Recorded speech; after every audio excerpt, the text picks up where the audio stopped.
Cash flow management and budgeting personal finance का important part है। अगर आप वेल्थ बनाना चाहते हैं, धन इकट्ठा करना चाहते हैं, तो आपको cash flow management and budgeting समझना होगा।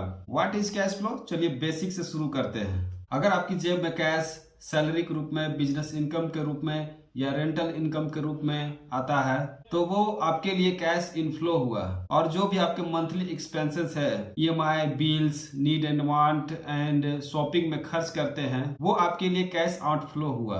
आइए अब इसे और थोड़ा सिंप्लीफाई करें। अगर आप अपनी इनकम के मुकाबले कम खर्च करते हैं तो इसका मतलब है आपके पास पॉजिटिव कैश फ्लो है। लेकिन अगर आप अपनी अर्निंग से ज्यादा खर्च करते हैं तो इसका मतलब है you are living on negative cash flow and that's a financial red flag. चलिए एग्जांपल से समझते हैं। अगर आपका मंथली इनकम 50,000 रुपए है और आप 40,000 रुपए खर्च करते हैं तो इसका मतलब है आपके पास 10,000 रुपए पॉजिटिव कैश फ्लो है।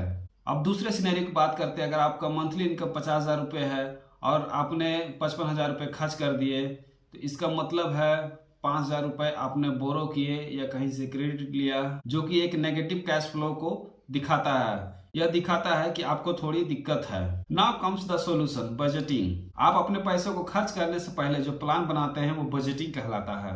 एक पॉपुलर सिंपल रूल की बात करें तो आप अपनी मंथली इनकम का 50% नीड पे, 30% वांट एंड 20% सेविंग पर खर्च कर सकते हैं। मैं कई लोगों को जानता हूं जो अपनी इनकम का 50% सीधा सेव कर लेते थे, बाकी खर्च करते थे। आपके लिए जो नियम काम करता हो आप उसको यूज कर सकते हैं। चलिए कुछ टिप्स की बात करते हैं जो कैश फ्लो को बेटर तरीके से मैनेज करने में आपकी मदद कर सकता है। सबसे पहले तो आप अपनी इनकम एंड एक्सपेंस को ट्रैक करिए। जो भी अननेसेसरी खर्च हो उसे कट करिए। आप जानते हैं कि एक छोटा सा छेद भी एक बड़े जहाज को डुबो सकता है। आपके पास कम से कम 3 से 6 महीने का इमरजेंसी फंड लिक्विड कैश के रूप में होना चाहिए। मान लेते हैं कि आपका मंथली खर्च 30,000 रुपए है तो इसका मतलब हुआ कि 1,80,000 रुपए आपके पास लिक्विड कैश के रूप में हमेशा होना चाहिए। इस तरीके से आप अपने पैसों को कंट्रोल कर सकते हैं, क्योंकि अगर आप जानते हैं कि अगर आप पैसों को कंट्रोल नहीं करेंगे तो पैसा आपको कंट्रोल कर लेगा। वीडियो अगर इंफॉर्मेटिव लगी हो तो लाइक करें और चैनल को जरूर सब्सक्राइब करें। Thank you.